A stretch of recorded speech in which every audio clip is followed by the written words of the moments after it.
guys, welcome back to my channel and to a brand new reading vlog.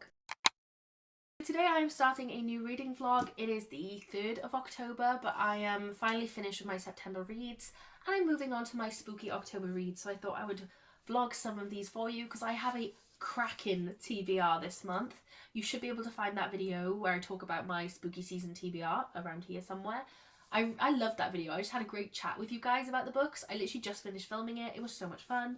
But before we get on to those, I want to get on with Kingdom of the Feared by Kerri Maniscalco.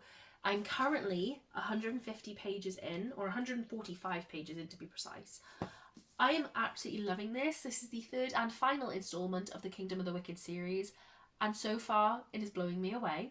This is like very new adult now. This has got a lot of sex scenes in it at the moment, which is shocking to me. I did not expect that, because I feel like we did not get that in the first book already, kind of the second. Like, it was promised to be steamy the second, and I was kind of like, it's whatever. This one's really steamy considering the first book. I'm shocked. Like, it's taken a turn. Anyway, I really want to finish this, and I'm actually hoping to film a read with me tonight, because I haven't done one of them in ages and I really want to make one. So I should be reading more of this. And yeah, I'm hopeful that I will not finish it. Well, maybe. I'm hopeful to get to like page 250 at least, so 100 pages in an hour. We shall see how this goes. But yeah, I'm going to keep you updated over the next week maybe of all the reads I have because I'm so excited about some of them. But yeah, thank you for clicking on this video and I shall update you when I have an update. Hello. I don't think you've ever seen this angle before and it's really throwing me for a loop filming here. It looks weird. As do I. I don't know how people vlog. I don't know why I can't seem to vlog. It has been almost a week since I started this vlog. I think I started it on Thursday. It's now Tuesday. I have done so many aesthetic things that I just never vlogged. I've read books and just didn't update you on them. Like, I don't know what's wrong with me. So, it's going to be like a 3-week vlog by the time I get enough content to actually make this into a vlog.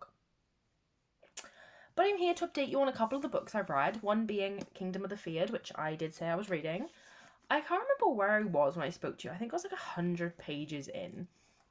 Maybe 150. I have now finished it. I have gone with a overall rating of 4 stars. It's probably more like a 3.75, but I'm going to go with a 4 overall. But my thoughts on this book are just kind of all over the place, just like this book was. I feel like Amelia is just so stupid as a character and has been so stupid throughout the series. But like, it's a way that I'm like fine with it, you know? I'm like, she's dumb. It's quirky. It's her. I don't know. And in this, she makes some stupid decisions and she is so stupid.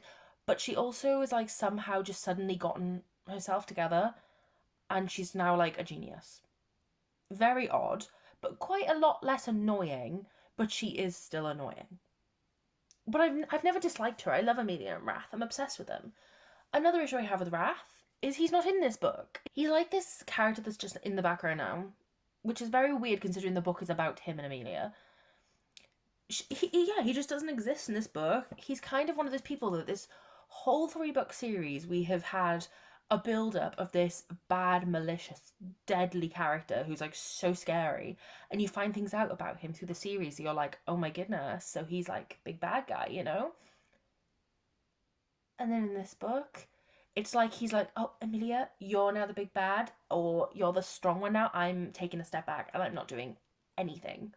I am not going to defend you. I'm not going to help you. I am not going to do anything. I'm not going to take any revenge. Like, the whole point of this guy is he's the Prince of Hell. He is Wrath, the Prince of Wrath, or whatever. So let's see some wrath. What are you doing? Like,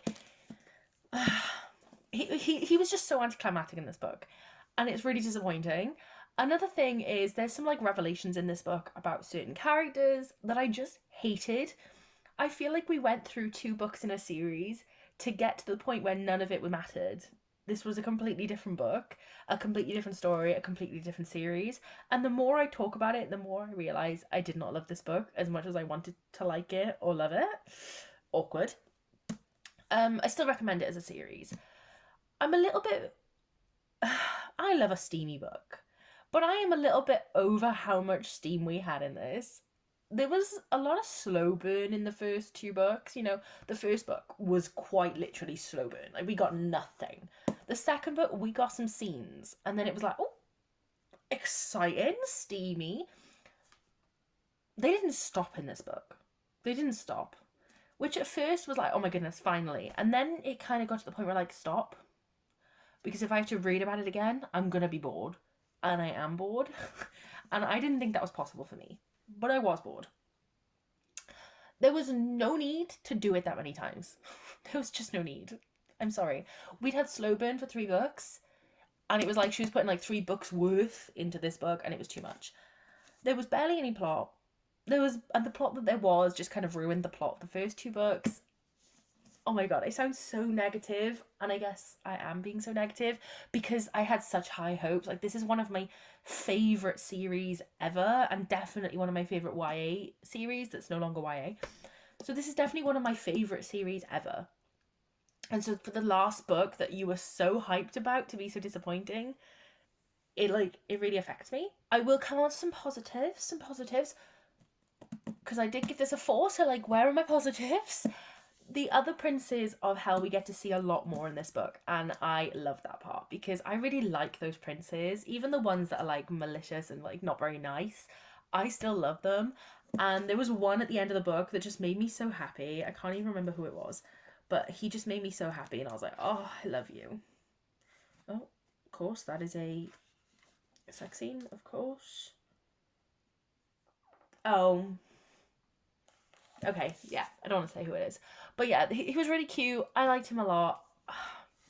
And I liked all the other ones as well. And I like the inclusion of their courts a lot more in this one, because we all know my problem with the first book is the fact we didn't even get to see the 7 circles. Like, this world, we didn't even get to see it. But I will say, Kingdom of the Cursed is the best book in this series. This one was the best book in the series, and this was a letdown. Which is disappointing. It is. But I'm not going to like write off the series. I still think it's a really, really good series. I just think the best way to describe this book is very messy. Very discombobulated. Could have done with a bit of a refinement and a complete plot change. I would say it feels rushed, but I know the author has been writing this for over a year, because she's put an update on Goodreads saying that she was drafting it in June 2021. It's now October 2022.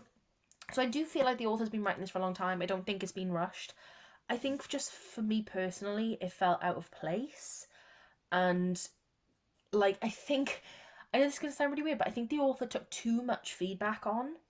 I think like people were complaining about the fact that like maybe it was slow burn. And so she was like, oh, okay, I'll take away the slow burn, have it all, which I don't want. And I think a lot of people don't want. I don't think it had good place in here. And I think that it was too much people whining about Amelia and how annoying, and like the fact that Wrath like kind of defended her. So in this book, she was like, okay, I'll take that all away. So it was kind of like all or nothing. And I just didn't vibe completely. But I know I'm sounding really negative. I had a great time reading this. I had such a fun, entertaining time. You can see from my tabs, it was like chocolate. I just couldn't stop devouring it. But on reflection, there were so many things wrong with it that were disappointing to me. So yeah, that's the update on that one. It's not ideal, but like, I had a good time reading it. Like, there wasn't a minute that I was reading it thinking, ugh, this. No, not at all. It's just reflecting upon it many days later, like almost a week later, I feel things that I didn't feel at the time. I don't remember what I read like during the last week and what I'd read before, so I'm only going to talk about one book that I know I read day before yesterday, and that was Dead Silence by somebody. I'm going to give this a 3 stars overall, but like, it was good, and I definitely feel like this is going to introduce me to the sci-fi genre of horror, and it really has, because yesterday I picked up The Luminous Dead, which is another sci-fi. Like, it really got me in the mood. If you're interested in knowing more about it, you can go check my horror TBR video out because I talked about all these books I want to read this month in detail. But it's basically a sci-fi horror set on a Titanic-like ship in space. And it was creepy, but it didn't give me a lot of suspense. I can see where it was trying to give me suspense, but for me personally, it just didn't give it. I didn't feel any of that. And that was kind of the hard part, because in a horror, even slow-paced horror that aren't very suspenseful, because I know that not horror isn't always designed to be suspenseful. But I just know that I find it gives me some chills, or it gives me some uneasy feeling. That's what I love about horror, as opposed to thrillers. That's why I like them, is the uneasy, unsettling feeling. This didn't give me thriller, it didn't give me horror, it just gave me literary, but with scarier elements that didn't work for me. I don't really know how to describe this without sounding like an idiot. However, it didn't work out, and that's fine. But there were so many things that I also loved about this story. Like, I really connected with the characters. Some of them. There's like 6, and I don't even remember 3 of them. But I liked the characters, and I connected to them a lot, and I really enjoyed their story. I think the book was very well paced. I don't feel like any moments dragged. I felt like we got to the ship quite quickly. Then when we were on the ship, it was quite well done. Nothing felt forced. It was not overly sci-fi, which obviously if you're a sci-fi reader, you're not going to love that part. I, as someone who really just cannot get on with sci-fi, thought that was really great because it was so accessible to me. And I was so worried about it being kind of like Into the Drowning Deep by Myra Grant. I find that so hard to read because it's too much about the technology and the sci-fi. This had that, but more in a way that I could understand, or at least it didn't matter to me that I couldn't understand, because that wasn't the part of the story that mattered. I'm just not very bright in that regard, so I was just glad that it worked for me in that way. And if you are someone who wants to read sci-fi horror but you don't want to have a lot of heavy sci-fi, like Into the Drowning Deep, I would recommend this one 100%. It's very accessible. I like the final explanation as to what happened. So a lot of times in like thrillers and horrors, especially Riley Sager's books in particular, I hate the explanation of why things happened.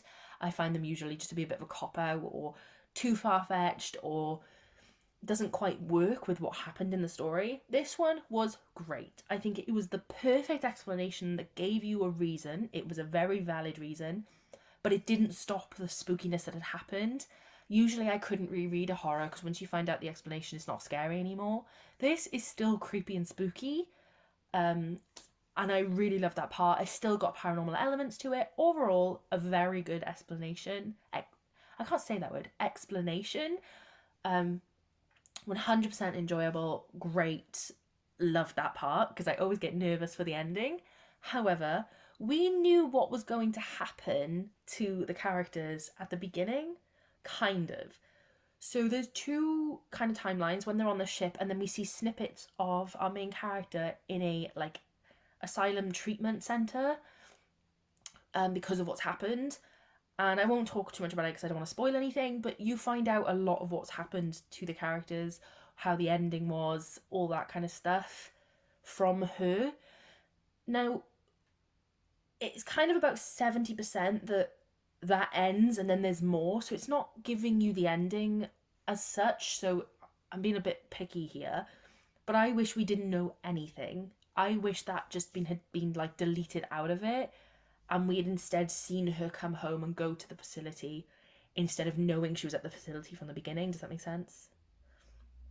I just found it to be a little bit of like, oh, well, I know kind of what's going to happen now, so it's not going to entertain me the same way. However, that is being really, really fussy. My 3 seems really harsh to me, but just because I didn't get what I wanted out of it in regards to the spooky, scary stuff, it made it a 3 for me, but still a very good and enjoyable book, and I would 100% recommend it, and I understand why people recommend it. Definitely gave what it offered and said it was going to give. So yeah, enjoyed that thoroughly. I'm currently listening to The Luminous Dead by Caitlin Starling, I think. I was a little bit nervous going into this book about M. So we see Gyra, I think her name is, and she is like on a mining expedition on another planet, and apparently she's with M, who keeps drugging her and things like that. And I was like, oh, I'm not interested in that. I prefer someone being on their own, like an isolated horror like that. Turns out M is in her headset. M is at home in her house.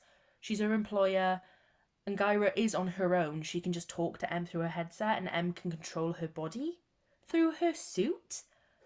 That was a great, pleasant surprise, because it took what I didn't like out of the synopsis and fixed it. So I was so happy about that part. And I just thought I'd mention that in case anyone was feeling the same way, that they wanted an isolated horror. You get it. Only thing is, I am 70-ish%, maybe 65, 70% of the way through this book. And nothing has happened. And it's very slow and boring. So we've had moments where, like, M has kind of frightened me. But then you kind of just getting to know M as a character. I don't know whether I trust her or not. You know, you've kind of got to make your own decision. Things are happening. We've had one thing that's unexplained in regards to things have gone missing. And so you're like, and she's like, I can feel eyes on me, which is what's in the synopsis. It says she can feel someone is around her or something like that.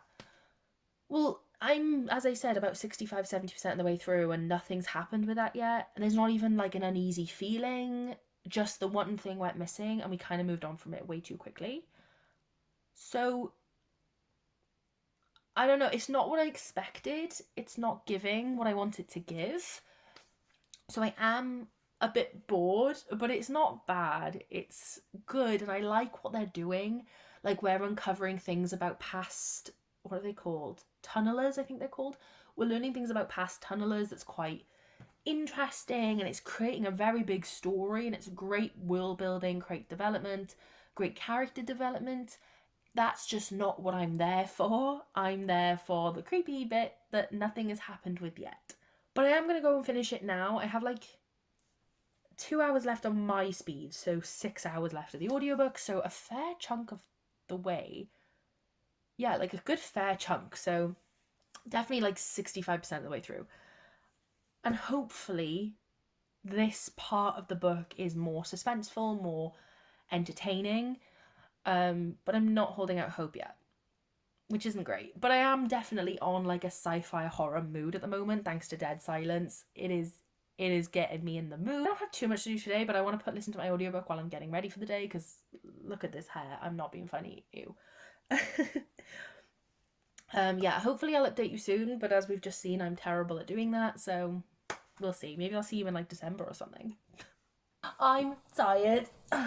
The last couple of days I've received so many book parcels, and I've completely forgotten to show you any of them. So I'm so sorry. What did I get? I can actually just show you, if I can remember what I got.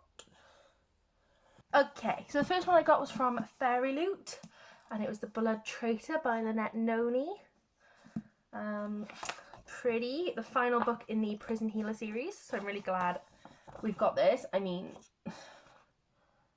I'm not impressed with that, but we won't talk about it. And it came damaged, because it's Fairy Loot. When doesn't it come damaged? But at least I've cancelled my subscription now, so I don't care. But I received that. I then received The Dead Romantics by Ashley Poiston? Hard to tell with that.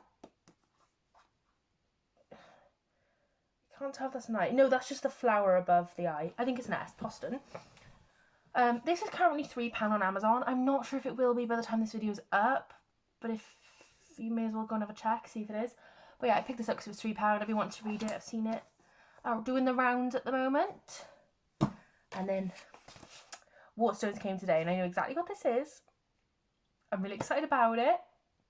Oh, another book came. Sorry, I forgot we got another book. Sorry. Stoneclined by Natalie Haynes. This is the beautiful Waterstones edition. Call me uptight, okay? But this book was $18.99. For what? I mean, I know the edges are gorgeous, but I really expected something on the dust jacket. I don't know. I expected something on the dust jacket or something on the end pages, because like Waterstones exclusives often have a nice end page, so I was kind of expecting that, but it's fine. It is signed. So yeah, I got that as well. Back to our Waterstones parcel. I know what this is and I'm very excited about it. So let's... Oh my god. Oh. Oh. I'm so excited. It's the Alice and the Heartstopper yearbook, which I'm going to be honest, I have no idea what this is. I just pre-ordered it. No idea. Welcome to the world of the best-selling Heartstopper series. Full colour, packed with exclusive content. So, oh, it's signed.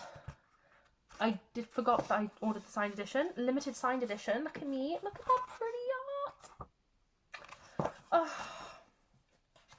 beautiful. So I'm not really sure what is in this, like what it is. But I have everything from the Heartstopper world, so I need it. It says, I've wanted to create a Heartstopper art book for many years, but this book has become something so much more. It's a celebration of the entire journey of Heartstopper so far, from the first sketches in 2013 to a Netflix show in 2022, and it's been made possible thanks to the incredible support from readers all around the world.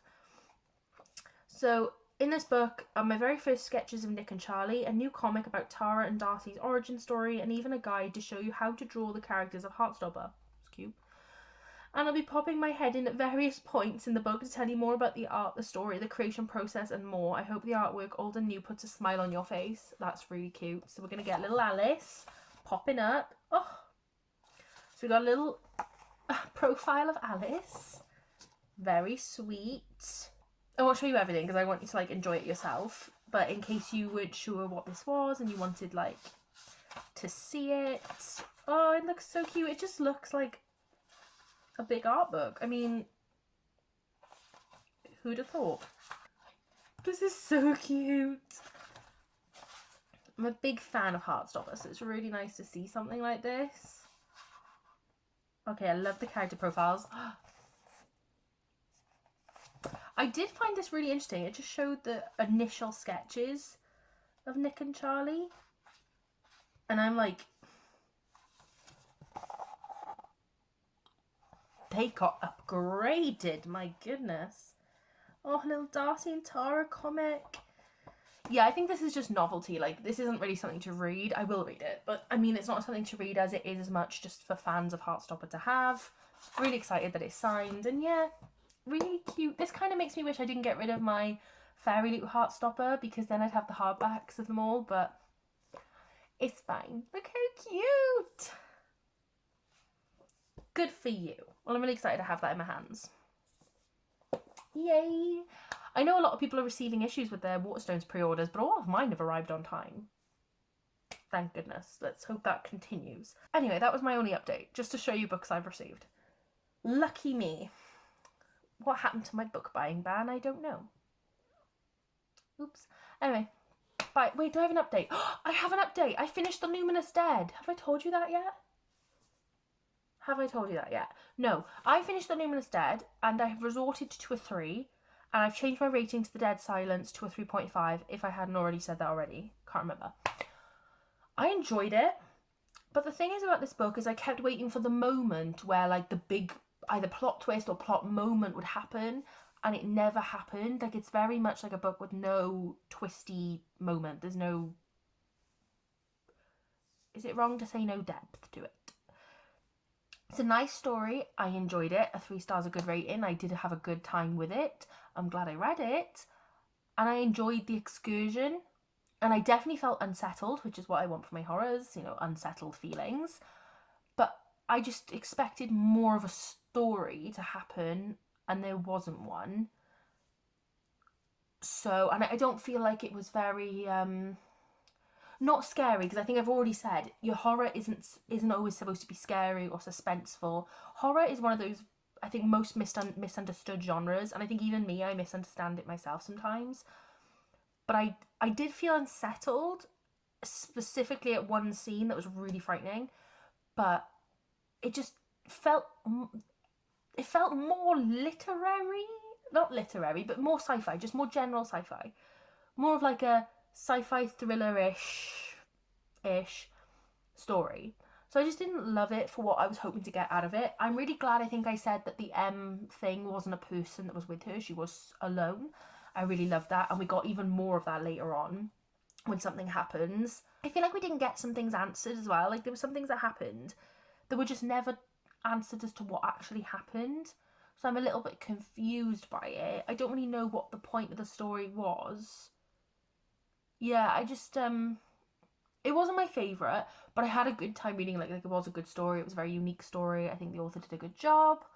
I just wanted more from it personally. That's all I have to say about that. Then last night, completely off my horror TBR, I read Lost Boys by someone. I'm working so hard to get my Kindle TBR down because it's at 300. So I picked this up. And then I finished it and I got a Kindle Unlimited subscription to read the second one. So now I'm going to have to read all the Kindle Unlimited books instead of the books I actually bought. Oops. Anyway, what was it about? It's a reverse harem story, but it's set in school. And I don't like those at all. But because it was on my Kindle and I owned it, I was like, right, just read it.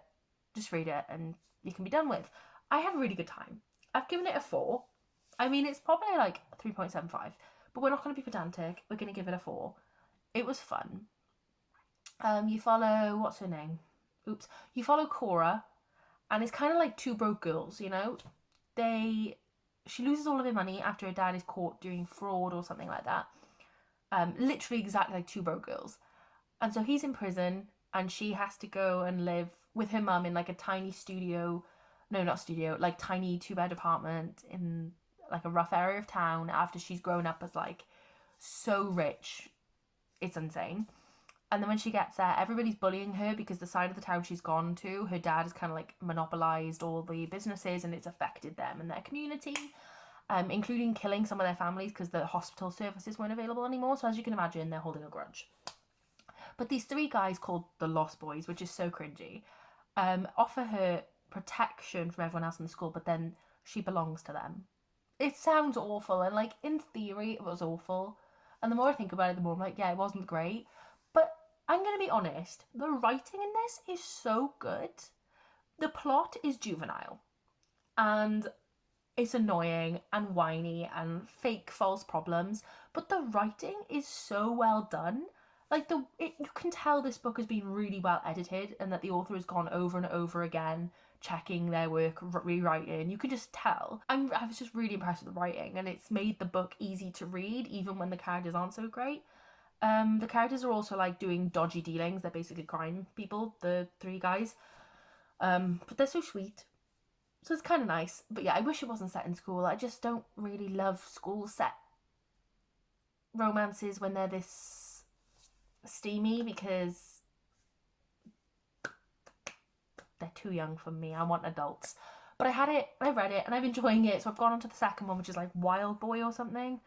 So I'm going to read it, and I'm probably going to finish the series because there's only 3 books, and I have Kindle Unlimited now, so I may as well. Having quite a good time with those. They are fun. Not sure I'd recommend them simply because of the school setting, but if that doesn't bother you, like if you read Birthday Girl by Penelope Douglas, no, not Birthday Girl, no, Punk 57, and you weren't bothered by the fact that they were in school, go for it. But if you were bothered by the fact that they were in school, this isn't for you, because I was bothered by that. But anyway, that's completely off my horror TBR. But sometimes you just need a light, easy read. So yeah, I'm going to go now and put all these books back on my shelf. Goodbye. So I made an order on Amazon for these lights. You can barely see me. Oh my god, the dark is terrible. It's like the middle of the day. What is happening? Hello? Oh well, sorry. And they look like these. Apparently it's 15 meters, but people on the reviews were saying there's only like 12 meters of lights. I did not measure my bookshelves, so I don't know how many I'm actually going to need. And I did order hooks, but the hooks aren't coming till Wednesday, and I'm impatient. So I'm going to go see if I can find some blue tack and put blue tack up for now until Wednesday. But I thought I would maybe film the process because I think this is going to go horribly wrong, and I think it'd be really funny for you to see. That was not easy to find.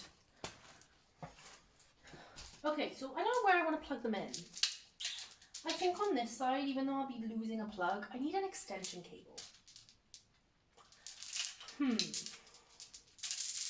Like, I feel like it's just not doing it. I feel like I'm just not living my best life right now with my lack of plugs. I mean, there's an extension cable here that I stole to use my tripod. Then my tripod broke, so it didn't matter anyway. But, like, this is for my TV. So, like, I'll have to buy another one. But I think for now, I could get away with it. Jesus Christ.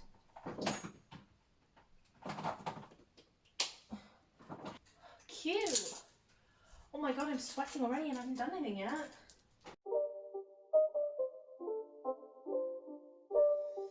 It's not a game, it's a rage thing.